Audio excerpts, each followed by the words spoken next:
சீமான கேள்வி கேட்கறது உங்களுக்கு தகுதி இருக்காடா? நீங்களும் தானே பாலியல் குற்றச்சாட்டுல சிக்கி இருக்கீங்க. அலுவலகம் திறந்த பொழுது அந்த அலுவலகத்துல பணியாளரா வச்சிருந்தாரு உமாவை. இவ்வளவு பலனடைந்த இந்த பெண், நானும் சுபவியால் பாதிப்பட்ட பேசுவாங்க. தன்னுடைய உடலை மூலதனமாக வைக்கும் இடங்களில் அது ஆணாக இருந்தாலும் சரி, பெண்ணாக இருந்தாலும் சரி, அது விபச்சாரம் தான் சொல்றாரு பெரியார். அப்படிப்பட்ட பெரியாருடைய வழித்தோன்றலாக வருபவர்கள் ஒரு பெண்ணை, பொது வாழ்க்கைக்கு வர ஒரு பெண்ணை எப்படி அரசியல் படுத்தணும்ன்றதுக்கு மாறாக எப்படி படுக்கையில மேட்ரு பார்க்கணும்ன்ற அளவுக்கு அவங்கள நெருங்கணும்னு நினைக்கிறது. அதுல சுபவி போன்ற நபர்கள் தங்கள் அமைப்புகள் இருக்கிற அழகான பெண்களை தேர்வு செய்யறாங்க. ஏன்னா ஆராஜாவுடைய லெவல், அவருடைய இடம் வேற, உமாவுடைய எல்லை வேற. அப்ப இவர்களை இணக்கப்படுத்துவது அந்த சுபவியுடைய அணுகுமுறை இருக்கு இல்லையா, அது ஒரு புரோக்கர் தனமான அணுகுமுறையா இருக்காங்க. அப்படி பார்த்தாக்கா சீமான் விஜயலட்சுமியை பலாத்காரமா பண்ணாரு. அப்ப இப்படி பயன்படுத்தி கொண்டிருக்கிற ஒரு சுபவி தன் மீது இவ்வளவு குற்றச்சாட்டுகள் வைத்த பெண்களை அமைப்புல இருந்து வெளியேற்ற, இதெல்லாம் எதிர்க்க பேசுறா, ஓய்வு ஒரு அரை விட்டு போயிட்டே இருப்பேன். என்னடா பேசுறேன் இது பொறுக்கி மாதிரி, உனக்கு எதுக்குடா பெரியாருன்னு கேட்பேன், எதுக்குடா உனக்கு கருப்பு சட்டைன்னு கேட்பேன்.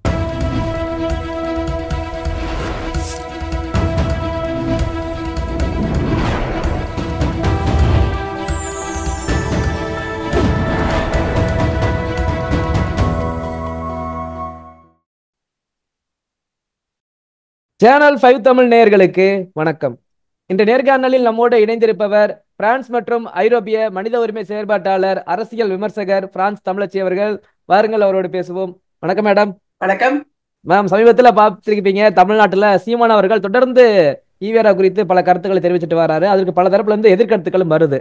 அந்த எதிர்கருத்துக்களில் தெரிவிப்பதில் ஒருவராக சுபவி அவர்கள் பல கருத்துக்களை தெரிவிச்சாரு. அதுல ஒரு கருத்து தான், அதாவது சீமான் ஏன் இந்த அளவு கொந்தளிக்கிறார்னா, பெண்களுக்கு எதிரான பல பாலியல் வன்கொடுமைகளுக்கு தண்டனைகளை முதல்வர் அவர்கள் உயர்த்தி இருக்கிறாரு. அதனால என்ன பண்ணன்னு தெரியாம பெரியாருக்கு எதிராக இப்படி பேசிட்டு இருக்காருன்னு ஒரு கருத்தையும் வைக்கிறாரு. சுபவிக்கு இன்னும் பல கருத்துக்கள் எல்லாம் இருக்கு. சுபவினுடைய கருத்துக்கள் நீங்க எப்படி பாக்குறீங்க?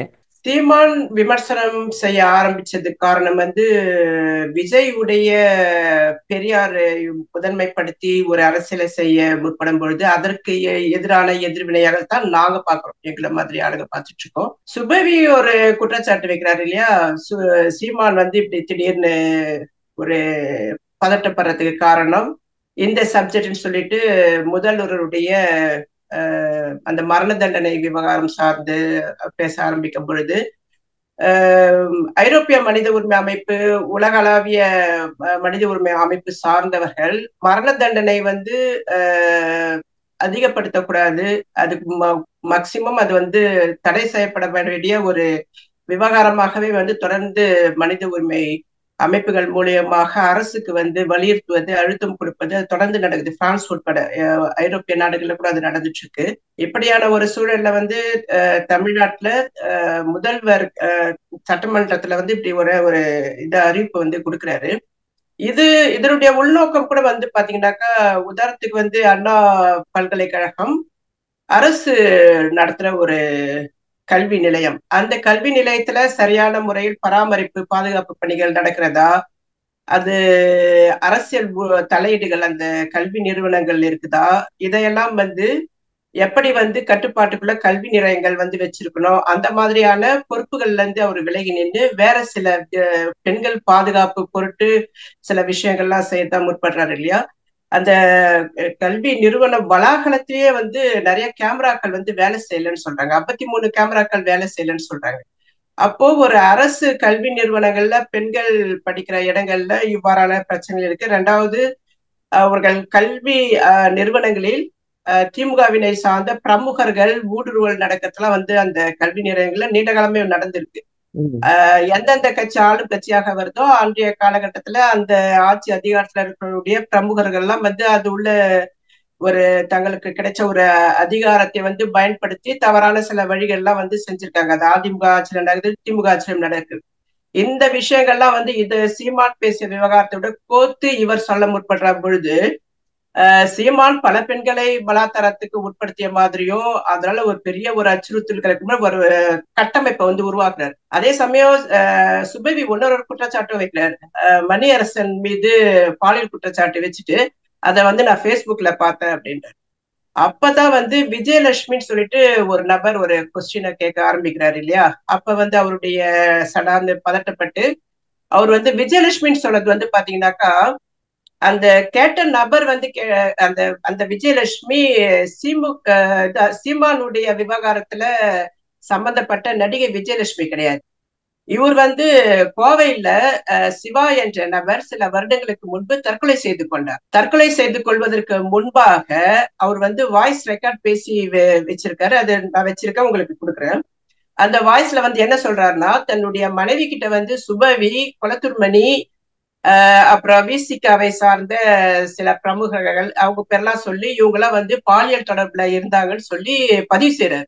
அந்த விஜயலட்சுமி பத்தி அவர் கேட்க முட்டா இவர் வந்து இன்னொரு விஜயலட்சுமியை காட்டுறாரு. அப்ப நீ ஒரு பாலியல் உன் மேல ஒரு பாலியல் குற்றச்சாட்டு வச்சுட்டு ஒரு நபர் இறந்தே போயிருக்காரு. இப்ப நான் ஒரு பாலியல் குற்றச்சாட்டு வைக்கிறேன், நான் உயிரோட தான் உட்காந்துட்டு இருக்கேன். அப்ப வந்து தமிழச்சியும் வந்து பாலியல் குற்றச்சாட்டு உங்க மேல வச்சிருக்காங்களே அப்படின்ன பொழுது தமிழச்சி என்னால் பாதிக்கப்பட்டாரா? தமிழச்சி வந்து வேற சில நபர்களை தான் வந்து கை காட்டுறாங்களே தவிர என்ன சொல்லல அப்படின்ட்டு இவரு போய் சீமானுக்கு போய் எதிராக வந்து பேசுறதுக்காக அந்த பிரஸ் மீட்டிங்க கூட்டுறாரு. அந்த இடத்துல நிக்கிற உனக்கு தகுதி என்ன தகுதி, என்ன தகுதியில வந்து நிக்கிற, என்ன அடிப்படையில வந்து பிரஸ் மீட்டிங் கூட்டி உன்னுடைய தகவலை வந்து மக்களுக்கு முன்பு கடத்துற, ஒரு பெரியாரிஸ்ட் அறிமுகப்படுத்துகிற, ஒரு சமூக நீதி பேசுற, தமிழக அரசால் நியமிக்கப்பட்ட ஒரு இடத்துல நிக்கிற ஒரு தலைவர் என்ன மாதிரியான வார்த்தைகள் பேசணும்? இப்ப அவருக்கு என்னன்னா, இது வந்து எங்களுடைய ஆட்சி அப்படின்ற இவர் தான் வந்து அந்த தமிழகத்தை ஆள்ற மாதிரியான ஒரு உணர்வு. இல்ல மேம், நீங்க தொடர்ந்து அவர் மேல ஒரு குற்றச்சாட்டு வைக்கிறீங்களே, ஆனா அவர் எந்த ஒரு இதுக்கும் ரெஸ்பான்ஸ் பண்ற மாதிரி இல்ல. ஆனால் எதுவும் குற்றம் நீங்க நிரூபிக்கிற மாதிரி ஒரு ஆதாரங்களும் இல்லையே. தொடர்ந்து சுபவிக்கு சொல்றீங்க, இந்த ஆதாரம் வச்சிருக்கீங்களா ஏதாவது அவர் மேல குற்றச்சாட்டு வைக்கிறதுக்கு? ஆதாரம்ன்றது வந்து வாய்வழி தகவல் அந்த மாதிரி இந்த எழுத்துப்பூர்வமா அதெல்லாம் கிடையாது. சாட்சிகள் பெண்களே இருக்காங்க. நான் கடந்த 5 வருடங்களாக சுபவியை வந்து டேக் பண்ணி ட்விட்டர்ல அவருடைய பேரை டேக் பண்ணி ஒரு பாலியல் குற்றச்சாட்டு வருது, உங்க அமைப்புல இருந்து வெளியேறிய பெண்கள் வைக்கிறாங்க. இதுல வந்து இவர் சொல்ற மாதிரி மணியரசன் மீது குற்றச்சாட்டு வச்சாங்க யாரோ பேஸ்புக்ல, அப்படி கிடையாது. இவருடைய சுபையுடைய திராவிடர் இயக்க தமிழர் பேரவையிலிருந்து வெளியேறிய பெண்கள், அப்புறம் புதிய குரல் இருந்து வெளியேற்றப்பட்ட பெண்கள். ஏன் வந்து இந்த புதிய குரல்லையும் திராவிடர் இயக்க தமிழர் பேரவையும் நான் ஒப்பிட்டு பேசுறேன்னாக்கா, அந்த புதிய குரல் தலைவரை வந்து ஓவியா, அந்த குழு அந்த அமைப்புல இருக்கிறவங்க இங்கேயும் வருவாங்க, இங்க இருக்கிறவங்க அங்கேயும் போவாங்க, 2 பேரும் கலந்துதான் இருக்கும். அந்த மாதிரி ஒரு அமைப்பு வந்து கட்டமைக்கப்பட்டது. அந்த திராவிடர் இயக்க பேரவைன்றது வந்து தமிழர் பேரவைன்றது வந்து பாத்தீங்கன்னாக்கா, உதாரணத்துக்கு வந்து உமான்றவங்க வந்து அங்க இருக்காங்க. அவருக்கு சுபவி இப்பதான் துணை பொதுச் செயலாளர் பதவி கொடுத்திருக்காங்க. அந்த உமா வந்து புதிய குரல்ல அங்கேயும் இருக்காங்க. அப்ப வந்து அந்த குழுல வந்து பேசும்போது பெண்கள், சுபவி அமைப்புல இருக்கிற ஆண்களுக்கே தெரியும் உமாவுடன் சுபவி பாலியல் தொடர்பு இருக்காரு, அது வந்து அவங்களுடைய தனிப்பட்ட விவகாரம்னு பேசுறாங்க. அப்ப அந்த அமைப்புல இருந்து அதை கண்டிச்சு விமர்சனம் பண்ணி வெளியேறிய பெண்கள் இருக்காங்க. அப்படி இருக்கும் பொழுது நம்ம அவங்கள வந்து முன்னிறுத்துறோம், நீங்க இவங்க கிட்ட பேசுங்க. 2வது சாட்ல இருக்கு. சாட்ல வந்து பாத்தீங்கன்னாக்கா, சுபவி வந்து வீட்டு விவகாரம் என்று அது தொடர்பாக சின்மை பேசும் பொழுது அவங்க வந்து சில அவங்களுக்கு நேர்ந்த சில இது அதாவது அனுபவங்களை பகிர்ந்துக்கிறாங்க. அதை வந்து சுபவி வந்து நையாண்டி செய்து பதிவு செய்யறாரு. அதன் மீதான ஒரு விமர்சனம் வருது. இது வந்து பெண்கள் வந்து பாலியல் குற்றங்கள் வந்து இப்படி நடந்திருக்கு, என் மேல வந்து பாலியல் அத்துமீறல் நடந்திருக்கு, திணிப்புகள் நடக்குது, ஒடுக்குமுறை நடக்குதுன்னு பேச முற்படும் பொழுது, அதை ஒரு பெரியாரிய சிந்தனை உள்வாங்கிய ஒரு நபர், ஒரு முற்போக்கு சிந்தனை கொண்டவர், சமூக நீதி என்று பேசிக் கொண்டிருக்கிற நபர் அதை எப்படி அணுகணும்? சமூக நீதி என்பது வந்து திமுகவுக்கு ஆதரவா நிக்கிறது மட்டும் தான் சமூக நீதினு அவர் நம்பிட்டு இருக்காரு. அப்படி இல்ல, சாதி ஒழிப்புல சமூக நீதி, பெண்ணியம் சார்ந்த பிரச்சனைகளுக்காக சமூக நீதியோட அதை அணுகிறது ஒரு விதம் இருக்கு. அந்த எந்த பார்வையும் இல்லாம ரொம்ப பொறுக்கித்தனமாக பேசிட்டு இருக்காரு. அப்போ நீங்க போற போக்குல ஒரு குற்றச்சாட்டு வைக்கிறாங்க, அவங்க இது வரைக்கும் பதில் சொல்லலைனாக்கா அவருக்கு பயம் இருக்கு, பதட்டம் இருக்கு. நான் பிரான்ஸ்ல இருந்து பேசுறதை விட நான் தமிழ்நாட்டுக்கு வந்து 2022 நான் கேட்டிருக்கேன், 2024 கேட்டிருக்கேன். நான் வந்து அவதூறு சேர்த்தா என் மேல வழக்கு போடுங்க, என் மேல வந்து புகார் கொடுங்க, நாங்க வந்து நீதிமன்றத்துல அந்த பெண்களை அழைச்சிட்டு வர நான் சொல்றேன். அப்ப இவ்வளவு பேசுறேன்னா இது எப்படி வந்து பாதிக்கப்பட்ட பெண்கள் எத்தனை மட்டும்தான் எத்தனை பெண்கள் மேம், எத்தனை பெண்கள் பாதிப்படைஞ்சிருக்காங்க? பெண்கள் அப்படின்னு அதுக்கு கணக்கு சொல்ல முடியாது. இப்படி ஒரு பெண், 2 பெண், 3 பெண்ணா கூட இருக்கட்டுமே. ஒரு குற்றச்சாட்டு வைக்கிறதுக்கு ஒரு பெண் வந்து குற்றச்சாட்டு வச்சுட்டாங்க. குற்றச்சாட்டு என்பது இவர்கள் பெரியாரிஸ்டுகள் எப்படி பாக்குறாங்கன்னாக்கா, இருவருடைய இணக்கமா நடக்கிற ஒரு விஷயம். அது வந்து பாலியல் குற்றமாக இருக்க முடியாது. அது தனிப்பட்ட விவகாரம். அது எங்களுக்கு விருப்பப்பட்டு நாங்க இணங்கி நடக்கிற ஒரு விஷயம் ம். அப்படின்னு ஒரு எண்ணப்போக்குல இருக்காங்க. அப்படி பார்த்தாக்கா சீமான் வந்து விஜயலட்சுமியை பலாத்காரமா பண்ணாரு. அவரு வாழ்ந்த அவரு அந்த அந்த இயக்குனரா வாழ்ந்த காலகட்டங்களில் அதுவும் தப்புன்னு நான் சொல்லுவேன். அதை நான் ஆதரிக்கல. ஆனா இவரு சுபவி பேச விவகாரத்துக்காக நான் சொல்ல முற்படுறேன். ஆண்கள் எல்லாருமே பாலியல் சுரண்டலுக்கு பெண்களை உட்படுத்தி கொள்கிற எண்ணப்போக்கு கொண்டவர்களாக இருக்காங்கன்னா, அது சீமானுக்கு அப்படி ஒரு எண்ணம் இருக்குன்னு நீங்க சொல்றீங்கன்னா, அந்த எண்ணம் உங்ககிட்ட இருக்கு. அப்புறம் சமூகத்துல வந்து சமூக நீதி பேசுற சில ஆண்கள் கிட்ட இருக்குதுன்னு நாங்க கடந்த 5 ஆண்டுகளாக நாங்க அம்பலப்படுத்த முற்படுறோம். அதுக்கெல்லாம் வந்து எந்த எதிர்வினையும் நடத்தல. பெரியார் இயக்கங்களும் எதிர்வினை நடத்தல. ஏன்னா பெரியார் பெண் விடுதலை கருத்துக்களை லூலு கும்பல்ல வந்து புகுத்தி அந்த பெண்களை தவறான பெண்ணியம் திணிக்கப்பட்டு தவறான வழியில் திருமண கடந்த உறவுக்கெல்லாம் பெண்கள் தூண்டப்பட்டிருக்காங்க. இந்த விவகாரம் அருள்மொழி திராவிடர் கழகத்தை சார்ந்த வழக்கறிஞர் அருள்மொழிக்கு தெரியும், ஓவியாவுக்கு தெரியும், சுபவிக்கு தெரியும், சுந்தரவல்லிக்கு தெரியும். எல்லாரும் வந்து அமைதியா கடந்து போனாங்க. என்னன்னாக்கா எல்லாரும் சொன்ன ஒரு விஷயம், அந்த பெண்கள் கிட்ட வந்து நீங்க வந்து செஞ்சது எதுவுமே இது வந்து சொன்னது வந்து சுந்தரவல்லி சொல்றாங்க, திருமணம் கடந்த உறவு சட்டப்படி குற்றச்செயல் கிடையாது, நீங்க செஞ்சது எதுவுமே தவறு கிடையாது, தமிழச்சு ஒரு 4 நாள் கத்திட்டு அடங்கிடுவாங்க அப்படின்ற மாதிரி தான் பேசியிருக்காங்க. அந்த சாட்ல வந்து பதிவு பண்ணதெல்லாம் நாங்க வச்சிருக்கோம். அப்புறம் அது வந்து அருள்மொழி வேற விதமா சொல்றாங்க.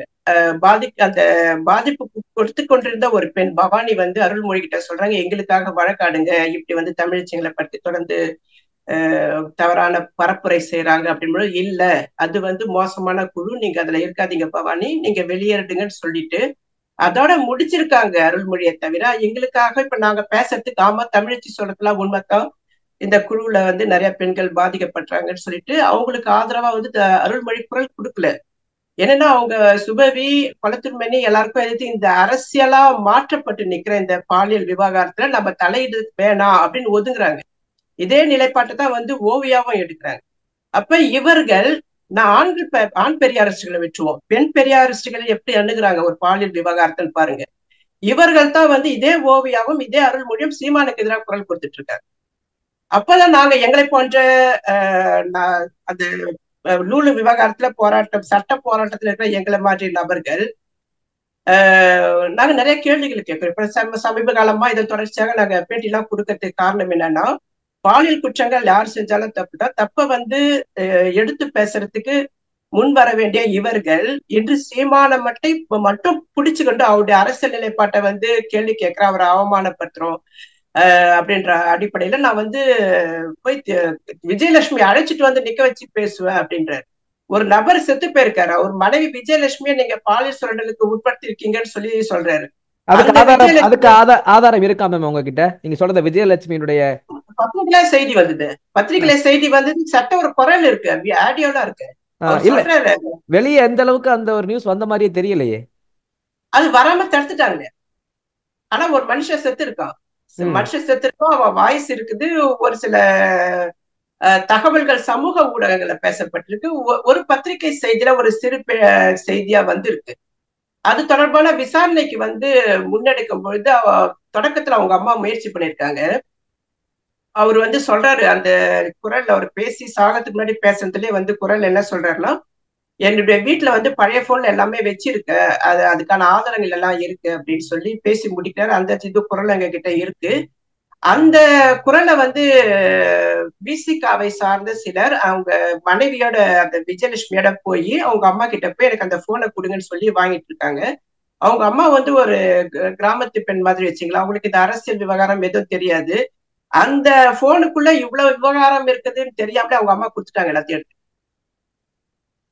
அப்ப இவ்வளவு விஷயம் நடந்து அத வந்து அதுக்காக சில தோழர்கள், எனக்கு தெரிஞ்ச ஒரு 2-3 தோழர்கள் நேரடியா அவங்க அம்மா கிட்ட போய் பேசியிருக்காங்க. அதுக்கான முயற்சி எல்லாம் எடுக்கணும்னு முற்படும் பொழுது அவங்களே ஒரு கட்டத்துல வந்து பின்வாங்குறாங்க. என் பிள்ளைய போயிட்டா இதுக்கு மேல என்னப்பான்ற மாதிரி போகவே அது ஒரு மதிப்பிழந்து போயிடுச்சு. அந்த கொலைக்கா வந்து விசாரணைக்கும் போகல. அந்த பாதிக்கப்பட்ட அந்த குடும்பம் இருக்கு இல்லையா, அவங்களுடைய தங்கச்சி வந்து அதை வந்து இது பண்றாங்க. இதுக்கு மேல ஒண்ணும் வேண்டாம், அவங்களுக்கு அரசியல் நெருக்கடி இருந்திருக்கலாம்னு நாங்க நினைக்கிறோம். அதுல வந்து பின்வாங்க ஆரம்பிச்சிட்டாங்க. அவங்க ஃபேமிலியே வந்து ஒதுங்கி போறப்ப மேற்கொண்டு எங்களால சில விஷயங்கள் எதுவும் செய்ய முடியல. அப்புறம் நாங்க விட்டுட்டோம். ஆனா இவ்வளவுலாம் நடக்குது. இவ்வளவு ஒரு அதிகாரத்துல இருக்கிற நபர்கள் பாலியல் குற்றச்சாட்டு வச்சா கூட அதையும் வந்து சாட்சிகள் இல்லாம கலைக்கிற நிலைக்கு தான் போகுது. இப்ப 2 நாளைக்கு முன்பு ஒரு பெண் வந்து ஒரு ஊடகத்துறையை சார்ந்த செய்தி வாசிப்பாளர் தனக்கு வந்து 3 மாத இது சம்பளத்தை வந்து கொடுக்காம அந்த எம்டி வந்து பாலியல் ரீதியாக தன்னுடன் வந்து இணக்கமா இருக்கும்படி வற்புறுத்தியதாகவும், அந்த மன உளைச்சல வந்து அவங்க லெட்டர் எழுதி வச்சுட்டு அதே ஆபீஸ்ல வந்து தற்கொலைக்கு முயற்சி பண்ணிருக்காங்க. மாத்திரை எல்லாம் சாப்பிட்டுட்டு இருக்காங்க. அப்புறம் அவங்க விழிக்கும் பொழுது மருத்துவமனையில இருந்திருக்காங்க. அப்போ அந்த அந்த அலுவலகத்துல இருந்த நபர்கள் தான் போய் அவங்கள போய் சேர்த்திருக்காங்க மருத்துவமனையில. அதுக்கு பிறகு மறுநாள்ல இருந்து யாருமே வரலையா. அப்புறம் அந்த அந்த தற்கொலை செய்து கொள்கிறேன்னு சொல்லி எழுதி வச்ச காரணம் வந்து அந்த தாள் எல்லாத்தையும் பிச்சு போட்டு இருக்காங்க. அது வந்து ஒரு அதிகாரம் இடத்துல நிக்கிற ஒரு சில நபர்கள் தங்களுடைய தங்கிட்ட சம்பளம் வாங்குற பெண்களை நாங்க எப்படியெல்லாம் பயன்படுத்திக் கொள்வோம், உடல் ரீதியாகவும் பயன்படுத்திக் கொள்வோம், பொருளாதார ரீதியாக பயன்படுத்திக் கொள்வோம், எங்களுக்கு வந்து கட்டுப்பட்டு இருன்ற அளவுக்கு சில அதிகாரம் எப்படி தலையீடு வருதுன்னா அதை பெண்கள் எப்படி எதிர்கொள்ளணும்னு இருக்கு இல்லையா. சில பெண்கள் துணிச்சலா நின்று பேச முற்படுறாங்க. சில பெண்கள் அந்த பணியில இருந்து இந்த இடத்துக்கு நம்ம போகலாம்னு ஒதுங்கி போயிடுறாங்க. சிலர் வந்து இணங்கியும் போறாங்க. அப்ப இணங்கி போற பெண்களுக்கு நல்ல சலுகைகள் கிடைக்குது. அவ்வாறான சலுகை வாழ்க்கை முறை தான் வந்து தனக்கு இணக்கமா மாத்த முற்பட்டாங்க. உமா இப்ப வந்து ஸ்டாலின் உதயநிதி அளவுக்கு மேடையில போய் நின்று பேசுற அளவுக்கு வந்திருக்காங்க. ராஜாவுக்கு ரொம்ப நெருக்கமான இடத்துல போய் சுபவி கைமாத்தி விட்டு இருக்காரு. இவர் பக்கம் பார்த்தாலும் எல்லா வகையிலும் தனக்கு ஒரு நல்ல ஒரு டெவலப்பான ஒரு வாழ்க்கை முறை கிடைச்சிருக்கு. தன்னை இன்னும் ஒரு பரவலா அரசியலா வளர்த்தெடுப்பதற்கு இவ்வாறான பாணிகளை நாங்க வந்து பயன்படுத்திக்கணும். அரசியல்ல இது நடக்குதுனாக்கா அது வேற இடங்கள்ல நடக்கும். அப்ப இப்படி பயன்படுத்தி கொண்டிருக்கிற ஒரு சுபவி தன் மீது இவ்வளவு குற்றச்சாட்டுகள் வைத்த பெண்களை அமைப்புல இருந்து வெளியேற்ற ஒரு அரசியல் பேசணும்னு சொல்லி முற்பட்டு வெளியே வர அந்த பெண்களை இவர்கள் எப்படி பயன்படுத்திக் கொள்கிறார்னு ஒரு விஷயம் இருக்கு இல்லையா. அதை பத்தி தமிழ்நாட்டுல இருக்கவங்க தான் பேசணும். பிரான்ஸ்ல தமிழச்சி வந்து என்கிட்ட வந்து கேள்விப்பட்டாங்கன்னா அவங்கள என்னால பாதிப்பு அடைஞ்சாங்களான்னு கேட்டாக்கா, அவரு வந்து நான் என்ன சொல்றேன்னா, நான் பேசுற அரசியல அவரை தொடர்ந்து கேள்வி எழுப்பதன் மூலம் நான் தான் அவரை பாதிப்புக்குள்ளாக்க முடியுமே தவிர அவர் வந்து என்ன பாதிப்பு அடைய வைக்க முடியாது. நீ பாதிப்படைய வைக்க முடியும்ன்றது வந்து உன்னுடைய பாலியல் சார்ந்த விவகாரமா எந்த அடிப்படையில வந்து அந்த கொஸ்டினை வந்து பத்திரிகையாளருக்கு முன்பு கேட்டாருன்னு தெரியல. இல்ல மேம், எனக்கு ஒரு கேள்வி என்னன்னா, சீமானை வந்து இந்த விஜயலட்சுமி அவங்களோட மட்டும்தான் வச்சு பேசுறாங்க. அந்த ஒரு சம்பவத்தை வச்சு இவங்க எல்லாம் இவ்வளவு பேசுறாங்க, இவங்க எல்லாமே சரியா இருந்திருப்பாங்களா, அதனாலதான் இந்த அளவுக்கு அவர்கள் குரலை உயர்த்துகிறார்கள் அப்படின்னு எடுத்துக்கலாமா? இல்ல ஒருவேளை இல்ல இவங்க வந்து யோக்கியன் கிடையாது, இவங்க பண்ண அட்டூழியங்கள் நிறைய இருக்குன்னா அவங்களுக்கு சொல்ல விரும்புறது என்ன சுபவி அவர்களுக்கு? இப்போ உங்களையும் என்னையும் எடுத்துக்கலாம். நாம வந்து ஒரு பாலியல் குற்றச்சாட்டை வச்சு ஒரு விவாதம் நடத்துறோம்னாக்கா, இப்ப தமிழச்சி ஓகேமா அப்படின்னு சொல்லி ஒரு 4 பேர் வராங்கன்னா அதுக்கான ஆதாரத்தை வச்சு என்ன கேள்வி உட்படுத்தலாம். அது நியாயம்தான். ஏன்னா பொது வாழ்க்கைக்குள்ள வருகிற நபர்கள் நாம வந்து சரியா இயங்குறோமா, நம்ம என்ன கருத்தியலை என்ன விவாதத்தை முன்வைக்கிறோமோ அந்த விவாதத்தை முன்வைக்கிற தகுதி நமக்கு இருக்குதான்றது வந்து அது அனைவருக்கும் பொதுவானது. அது எனக்கும் பொதுவானது, உங்களுக்கும் பொதுவானது, சுபவிக்கும் பொதுவானது. அப்ப சுபவி மேல இவ்வளவு குற்றச்சாட்டு கடந்த 5 ஆண்டுகளாக வைக்கும் பொழுது அவர் வந்து கடந்து போனார், அமைதியா இருந்தார். ஏன்னா பேசினாக்கா அது பெரிய விவகாரமா மாறணும் அவருக்கு தெரியும். என் மீது வந்து இப்ப உதாரணத்துக்கு வந்து கவிஞர் தாமரை பாலியல் குற்றச்சாட்டு, அவருடைய கல்லூரி பருவங்கள்ல சுபவி எப்படி நடந்துக்கினாரு அப்படின்ற விவகாரத்தெல்லாம் வச்சு அவங்க ஏதோ சில பதிவுகள் போடும் பொழுது சுபவி வந்து அவதூறு செய்வதாக கூறி வக்கீல் நோட்டீஸ் அனுப்பினார் கவிஞர் தாமரைக்கு. அப்ப அப்படியெல்லாம் வந்து செய்றீங்க. அப்ப வந்து என்னன்னா, நான் அவதூறு செய்யறேன்னாக்கா இப்ப வந்து கவிஞர் தாமரை வந்து துணிச்சலா நின்று நான் வந்து அவதூறு செய்யல, நீ இவ்வளவு பொறுக்கித்தனம் பண்ணன்னு சொல்லி நின்று அடிக்கணும். அவங்க வந்து நின்று அடிக்காம ஒதுங்கிட்டாங்க.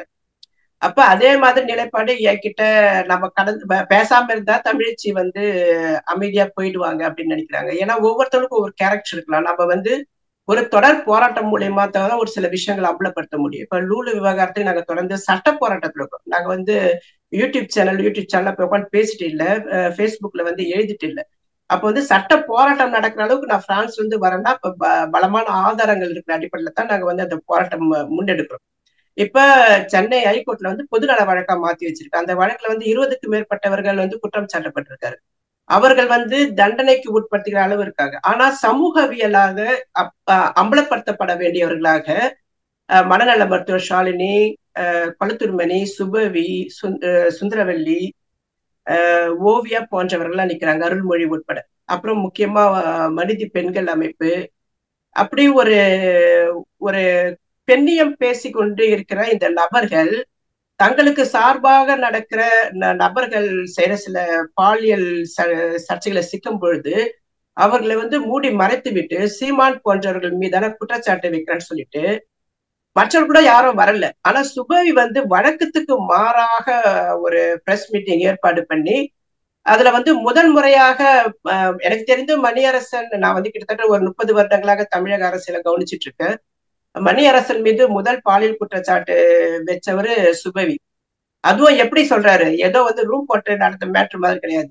பேருந்து நிலையத்துல வந்து ஏதோ ஒரு பெண் கிட்ட வந்து பாலியல் சீண்டல்ல ஈடுபட்டாராம் அப்படின்னு சொல்லி அவர் சொல்றாரு. அதுக்கு வந்து உடனடியாக மறுப்பம் வந்து தெரிவிச்சு என்ன நடந்ததுன்றத வந்து மணியரசன் சொல்றாரு. மணியரசன் மீது அரசியல் ரீதியா எனக்கு நிறைய விமர்சனம் இருக்கு.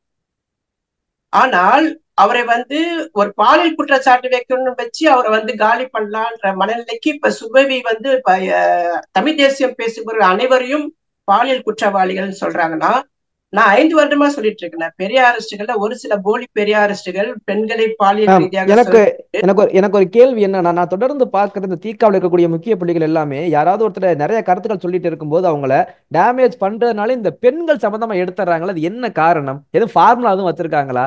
பெண்களை வச்சு அவங்க டேமேஜ் பண்ணிட்டா அவ்வளவுதான், எந்திரிக்கவே முடியாதுன்னு. இல்ல, நீங்க தீக்கான்னு சொல்லும் போது யார் அவ்வாறான குற்றச்சாட்டுகள் வச்சாங்கன்னு சொல்லி நீங்க பேசினாக்கா அதுக்கான பதில் கொடுக்க முடியும். ஆனா நான் பார்த்த வரைக்கும் இப்போது வந்து சுபவி பேசுறதுக்கான பதில் தான் என்னால கொடுக்க முடியும். ஆனா நீங்க யாருன்னு சொன்னாக்கா இல்ல, அதுக்கான தீக்காவின் மொத்த உருவமா சுபவி தான் இருக்காரு. என்ன எடுத்துக்கிட்டீங்கன்னா ஒண்ணு தீக்கானால எனக்கு அப்படி நீங்க ஞாபகம் இல்ல. இன்னைக்கு அப்படி தீக்கான ஞாபகத்துக்கு வர்றது ஒன்னைக்கு வீரமணி ஐயா, இன்னொன்று சுபவி. இவர்கள் தான் பெரிய அளவுல தெரியப்படுறாங்க. சோ இந்த சுபவி அவர்கள் பேசுற கருத்தை தீக்காவின் கருத்தை தானே பார்க்க முடியுது. இவங்க ஏன் உடனே உடனே பெண்களை உள்ள கொண்டு வர்றாங்க யார சொன்னாலும் ஒரு கேள்வி வருது இல்ல? இல்ல, நீங்க வந்து இதை எப்படி பாக்கணும்னாக்கா தீக்கான்றது வந்து ஒரு இயக்கம்.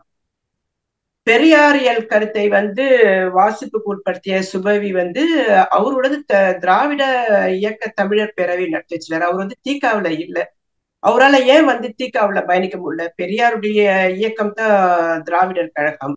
அவங்களோட இணைந்து பயணிக்காம அவருக்கு ஒரு திட்டமிடுதல் இருக்குது, அவருக்கு சில நோக்கங்கள் இருக்கு. அவர் வந்து கல்லூரியில பேராசிரியராக இந்த இதை வந்து அவரே தன்னுடைய வேலையை ராஜினாமா செய்துவிட்டு அவர் முதலாக அரசியல் நகர்வை நோக்கி நகரணும்னு நடக்கும் பொழுது அவர் வந்து சரணடைந்த இடம் தமிழ் தேசியம்.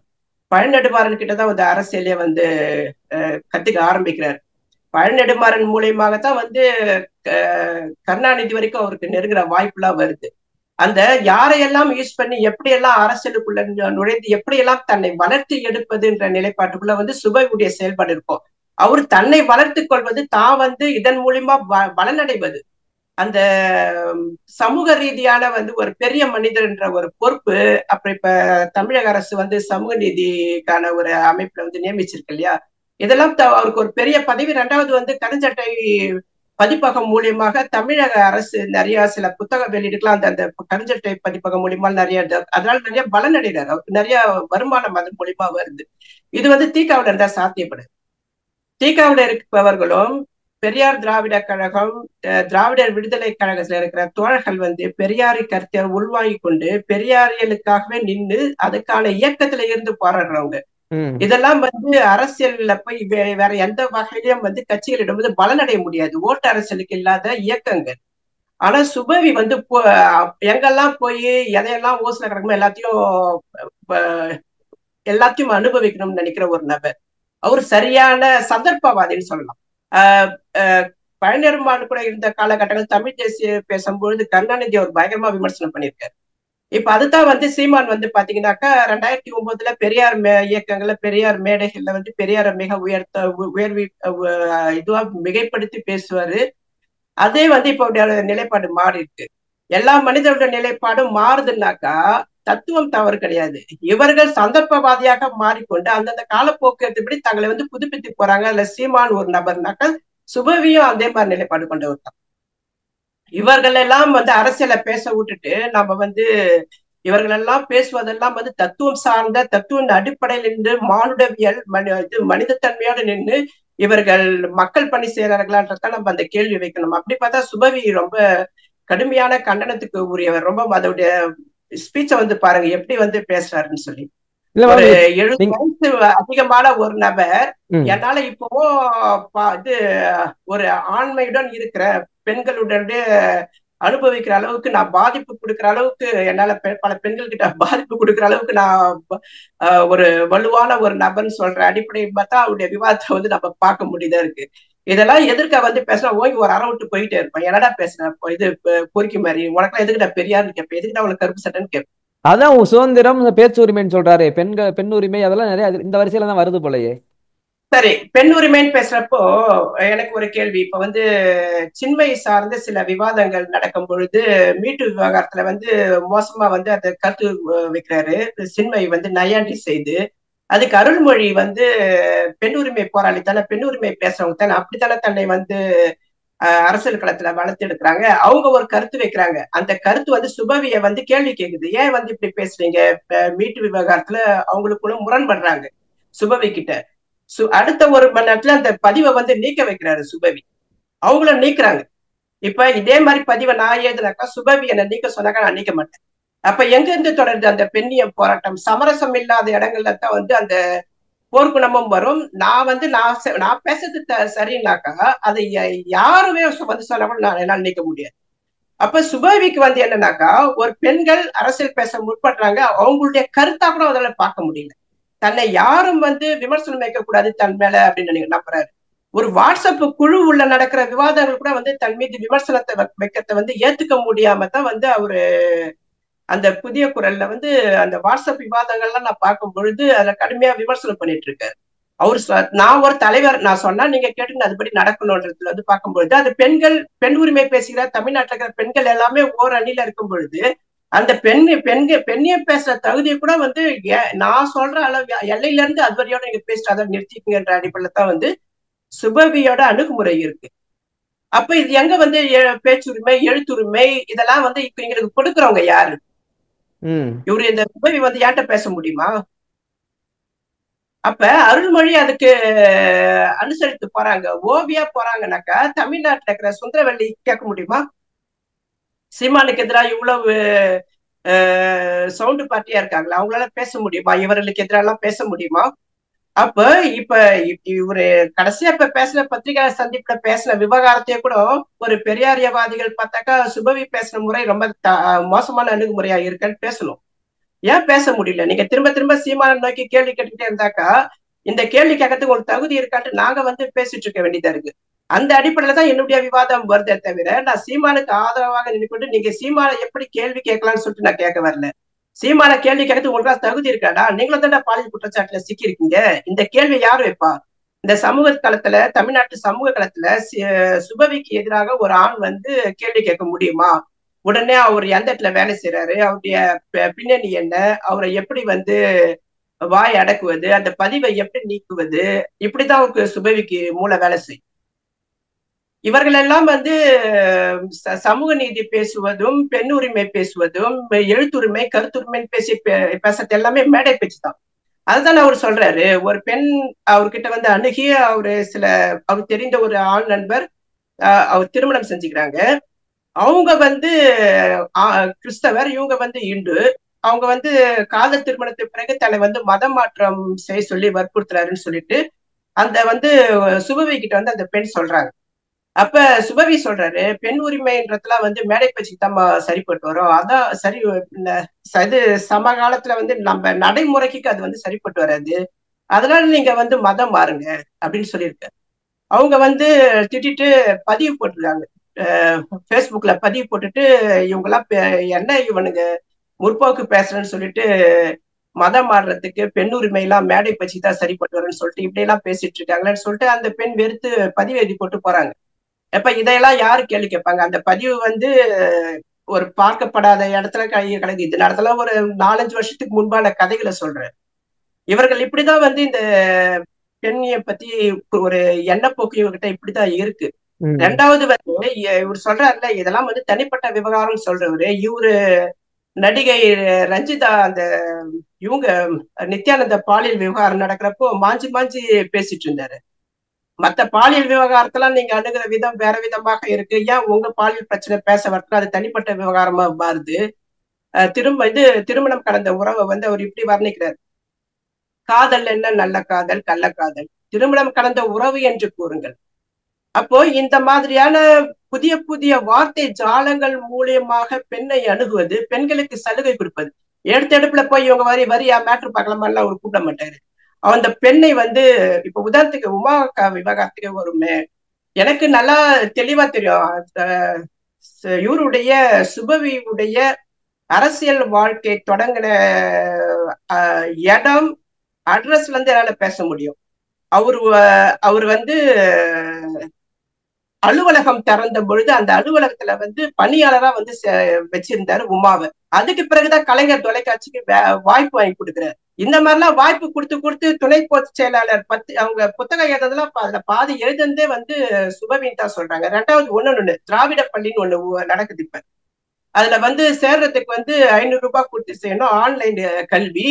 ஒரு வருடத்துக்கு பிறகு அந்த பத்திரிகை அந்த இது பரீட்சை தாளை வந்து திருத்துறவங்க வந்து உமாவுடைய பொண்ணு இலக்கியான்னு ஒண்ணு. அந்த பொண்ணுக்கு ஒரு 30 வயசு கூட இருக்கு. அவங்க எப்படி இந்த கருத்தை உள்வாங்குறாங்கன்றது ஒரு விஷயம் ஒண்ணு இருக்கு. இவங்களுக்கு இந்த அளவுக்கு இவ்வளவு சலுகைகள் கொடுக்கும் பொழுது இவ்வளவு பலனடைந்த இந்த பெண் நானும் சுபவியால் வந்து பாதிப்பட்டேன்னு பேசுவாங்க. அதனால நான் வந்து அந்த உமாவை குறித்து நாங்க கேள்வி எழுப்ப முடியாது. இந்த மாதிரி பெண்கள் இருக்கத்தான் செய்யறாங்க. லூலு மாதிரி பெண்கள் இருக்கத்தான் செய்யறாங்க. லூலுக்கும் உமாவுக்கும் எனக்கு வித்தியாசம் எல்லாமே ஒரே இது மாதிரி தான் இருக்கு. எங்க வந்து தன்னுடைய உடலை மூலதனமாக வைக்கும் இடங்களில் அது ஆணாக இருந்தாலும் சரி பெண்ணாக இருந்தாலும் சரி அது விபச்சாரம் தான் சொல்றாரு பெரியார். அந்த விபச்சாரம் இலக்கிய ரீதியாக நடைபெறுவதும் அதுவும் விபச்சாரம் தான் சொல்றாங்க. இலக்கியத்துல நம்ம கதை எழுதுறோம்ல, அந்த காம கதைகள் இந்த கதைன்னு, அதுவும் ஒரு விபச்சாரம் தரம் சொல்லி பேசுறவரு கடுமையா விமர்சனம் பண்ணவர் பெரியார். அப்படிப்பட்ட பெரியாருடைய வழித்தோன்றலாக வருபவர்கள் ஒரு பெண்ணை பொது வாழ்க்கைக்கு வர ஒரு பெண்ணை எப்படி அரசியல் படுத்தணும்ன்றதுக்கு மாறாக எப்படி படுக்கையில மேட்ரு பார்க்கணுன்ற அளவுக்கு அவங்கள நெருங்கணும்னு நினைக்கிறதுக்கு வந்து அதுலயும் வந்து சுபவி போன்ற நபர்கள் வந்து தங்கள் அமைப்புகள்ல இருக்கிற அழகான பெண்களை வந்து தேர்வு செய்யறாங்க இருக்குல்ல. அந்த அழகியல் எல்லா இடங்களிலும் முதன்மைப்படுது. அந்த அழகியலுக்கு உரியவர்கள் கூட இந்த அழகியல் வைத்து நம்ம எப்படி வந்து ஒரு மூலதனமாக அந்த அழகியலை முதன்மைப்படுத்தி அதன் மூலியமாக பலனடைந்தவர்கள் எப்படி வந்து சுபவியை வந்து காட்டி கொடுக்க முடியும்? அப்ப இந்த நபர் வந்து சுபவி மூலியமாக அறிமுகமான நபர் இப்ப வந்து ஆராய்ச்சி அளவுக்கு இந்த விவகாரம் போகுது. ஆராய்ச்சால் போகும் பொழுது ஆராஜாவை குறித்தும் இந்த இடத்துல நான் பேச விரும்புறேன். இப்ப இந்த ஆராஜா விவகாரம் வரும்பொழுது ஆராஜா வந்து தமிழக அரசுல வந்து திமுகவுல ஒரு முக்கிய பொறுப்புல இருக்கிற ஒரு அரசியல்வாதி. இவர் வந்து உமா வீட்டுக்கு இயல்பாக வந்து அடிக்கடி போகுவதும் இப்ப உமாவுடைய அப்பா அம்மாவுக்கு 60வது திருமணம் நடத்துறாங்க. அந்த விழாவுல பங்கேற்கிறாங்க. உமாவுடைய மகளுடைய கல்யாணத்துல கலந்துக்கிறாரு. உமாவுடைய அப்பாவை வந்து இப்ப மரணம் அடைஞ்சிருக்காரு. அதுல போய் கலந்துக்கிறாரு. ஒரு குடும்ப நண்பர்ன்றதை விட அவங்களுக்குள்ள ரொம்ப இணக்கமா ஒரு நட்பு வந்து அவங்க ஆராஜா மனைவி இறப்பதற்கு முன்பாகவே அவங்க கிட்ட ஒரு நட்பு இருந்திருக்கு. அது தொடருது. அப்ப அவர்கிட்ட நான் ஆராஜா கிட்ட ஒரு சில கேள்விகளை கேட்கிறேன். ஆராஜாவோட இப்ப உமா வச்சு கிசு படுகிறார். கிசுன்றது வந்து நடக்கிற விஷயங்களை வைத்து இணைத்து பேசுற இது வந்து உருவாகுது. இதையெல்லாம் வந்து வாய்ப்பு கொடுக்கறது யாரு? இந்த வாய்ப்புகள் இதையெல்லாம் எப்படி ஒரு விவாதமா மாற்றுதுன்னா ஒரு ஆணும் ஒரு பெண்ணும் நட்புடன் இருக்க முடியாதா அப்படின்னு சொல்லி பேச முடியாது. ஏன்னா ஆராஜாவுடைய லெவல் அவருடைய இடம் வேற, உமாவுடைய எல்லை வேற. அப்ப இவர்களை வந்து இணக்கப்படுத்துவது அந்த சுபவியுடைய அணுகுமுறை இருக்கு இல்லையா, அது ஒரு புரோக்கர் தனமான அணுகுமுறையா நான் பார்க்கிறேன். எங்களுடைய பல்வேறு கேள்விகளுக்கு உங்கள் நேரத்தை ஒதுக்கி பதில் தந்தமைக்கு ரொம்ப நன்றி. தொடர்ந்து பேசுவோம். நன்றி, வணக்கம்.